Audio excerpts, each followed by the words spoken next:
अनादि तत्व जीव जब ये शरीर धारण करता है तो ये पहले से ही फिक्स होता है कि इस शरीर में आने के बाद वो कितनी सांसें लेने वाला है। और सिर्फ सांसें ही लिमिटेड नहीं होती हैं, हम कितनी बार अपनी पलकें झपकाएंगे ये भी लिमिटेड होता है। और अपनी इस शरीरी जीवन यात्रा के दौरान हमें क्या क्या दृश्य दिखाई पड़ेंगे वो भी पहले से ही फिक्स होता है। मतलब इस पृथ्वी लोक में या फिर इस पूरे ब्रह्मांड में जो है वो सब आप नहीं देख पाएंगे। मतलब आपका देखना भी फिक्स होता है, वो दृश्य भी फिक्स होते हैं। भले ही वो दिखाई देने वाले दृश्य आपको खुली आंखों से दिखाई पड़े या फिर बंद आंखों से दिखाई पड़े, भले ही ध्यान में दिखाई पड़े या फिर स्वप्न में ही क्यों ना दिखाई पड़े, लेकिन इससे कोई फर्क नहीं पड़ता कि इस शरीर में आने के बाद हम कितनी सांसें लेने वाले हैं या फिर कितनी बार पलकें झपकाने वाले हैं या फिर क्या क्या हमें इस दुनिया में दिखाई पड़ने वाला है। कुल मिलाकर हमें हमारी लिमिटेड सांसों तक या फिर दृश्यों तक या फिर जो पलकें हम झपकाने वाले हैं उनकी लिमिट खत्म होने से पहले हमें जागना होता है, हमें आत्म स्थित होना होता है या फिर हमें स्वयं तक पहुंचना होता है। लेकिन अज्ञानतावश या फिर शारीरिक इंद्रियों के गुलाम होने की वजह से हम क्या करते हैं, जो जो दृश्य हमें दिखाई पड़ते हैं उनके प्रति आकर्षित हो जाते हैं और उनके ही प्रति मान्यताएं और धारणाएं बना लेते हैं और वहीं से हमारी बेहोशी की शुरुआत होती है। हमें बस जो हमारे मन को लुभाने वाले दृश्य होते हैं हम उनकी ही तरफ बढ़ते हैं या फिर आकर्षित हो जाते हैं। जो दृश्य हमारे मन के अकॉर्डिंग नहीं होते हैं हम उनको नहीं चाहते हैं। मतलब हम इस यस नो में फंसना शुरू हो जाते हैं। यही सब सुनने में भी शामिल होता है, लेकिन आज मैं सिर्फ दृश्यों की बात कर रहा हूं जो कि लिमिटेड होते हैं। एक जीवन में दिखाई पड़ने वाले लिमिटेड दृश्यों के दौरान या फिर सांसों के दौरान हमें जागना होता है। वो होते ही इसलिए हैं। लेकिन एक आम इंसान सभी दृश्यों को शारीरिक इंद्रियों के अकॉर्डिंग महसूस करता है और प्रभावित हो जाता है।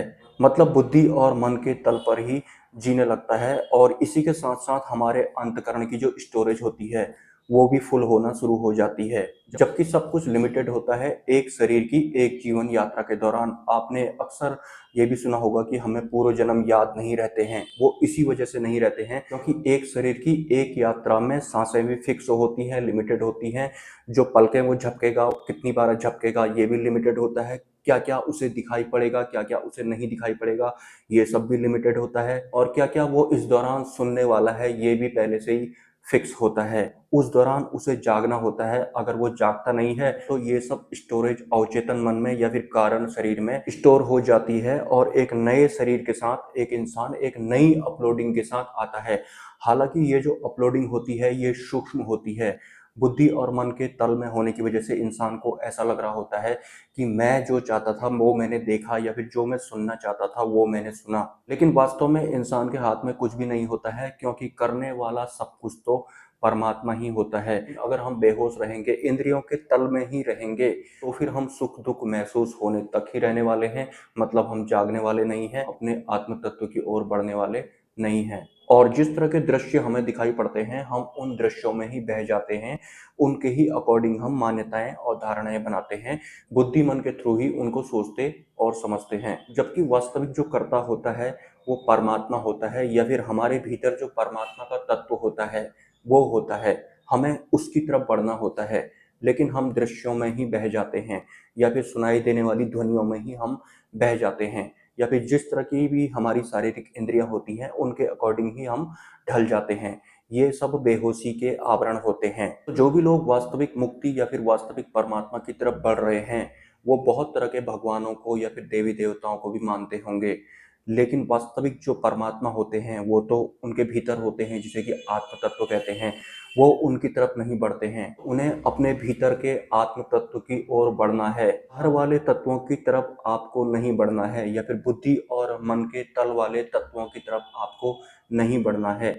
आपके भीतर ही परमात्मा होते हैं, आपको उनकी तरफ बढ़ना है। भले ही आपको कुछ भी सुनाई दे, कुछ भी आपको दिखाई पड़े इस दुनिया में, वो पहले से ही फिक्स होता है। लेकिन अज्ञानता की वजह से हम उन दृश्यों में ही बह जाते हैं। देख लीजिए आपके बुद्धि और मन द्वारा माना गया आपका भगवान आपके जीवन में जिस तरह के दृश्य दिखाई पड़ते हैं या फिर जिस तरह की ध्वनियां सुनाई पड़ती हैं उनसे ही वो लिंक रखता होगा। और आप चाहते होंगे कि जिस तरह के दृश्य आपको नहीं दिखने चाहिए उस तरह के दृश्य आपको ना दिखें, इस वजह से ही आप अपने भगवान को बुद्धि और मन के तल में मानते होंगे, या फिर जिस तरह के शब्द आपको नहीं सुनाई पड़ने चाहिए, इस वजह से ही आप अपने भगवान को या फिर ईश्वर को या फिर अल्लाह को मानते होंगे। लेकिन आपके भीतर जो वास्तविक परमात्मा है उसकी तरफ आप नहीं बढ़े। जो दृश्य आपको दिखाई पड़े उनके अकॉर्डिंग ही आप इन सबको भी मानते हैं, वो बुद्धि और मन के तल वाले होते हैं। तो वास्तव में अगर आप जागना चाहते हैं तो बाहरी दृश्यों से प्रभावित होकर आपको उनमें बहना नहीं है। आपके भीतर जो आत्म तत्व है आपको उसकी तरफ को बढ़ना है, और वही वास्तविक कर्ता भी होता है।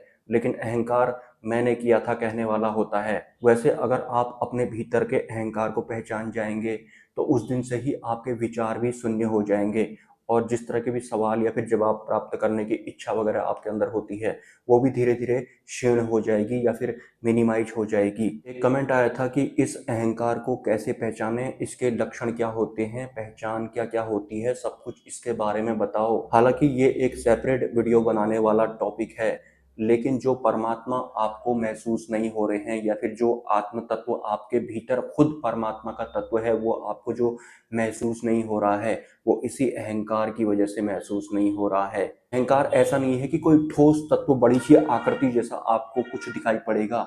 ये बहुत सूक्ष्म रूप में होता है और अनादिकाल से आपको ये जी रहा है।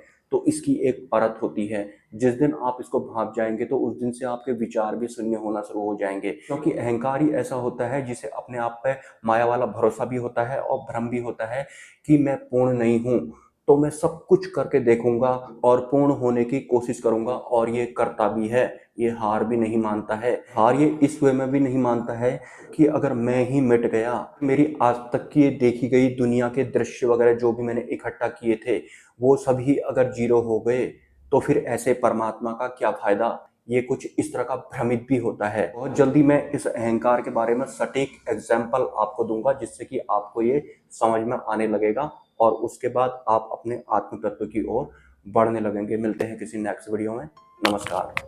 आपने नोटिस किया होगा इस दुनिया में जो भी हो रहा होता है वो अपने आप ही हो रहा होता है, लेकिन जीव जैसे ही इस शरीर के रूप में आता है तो अपने आप ही बहने वाली इस दुनिया में वो अपने झंडे गाड़ना शुरू कर देता है। सिंपली हम परमात्मा की संतान हैं, लेकिन इस शरीर में आ जाने के बाद हम किसी और की ही संतानें बन जाते हैं। ये पूरा पृथ्वी लोक या फिर ये अनंत ब्रह्मांड हमारा घर होता है, लेकिन इस शरीर के रूप में आने के बाद हम अपना एक पर्सनल घर बना लेते हैं और यहीं से हमारे बेहोशी की शुरुआत होती है। आत्मतल में तो ये पूरा संसार ही हमारा घर होता है, लेकिन अहंकार अपना खुद का पर्सनल वाला घर बना लेता है और उसके बाद उसे परमात्मा का जो घर होता है वो अपना नहीं लगता है। यही अहंकार होता है।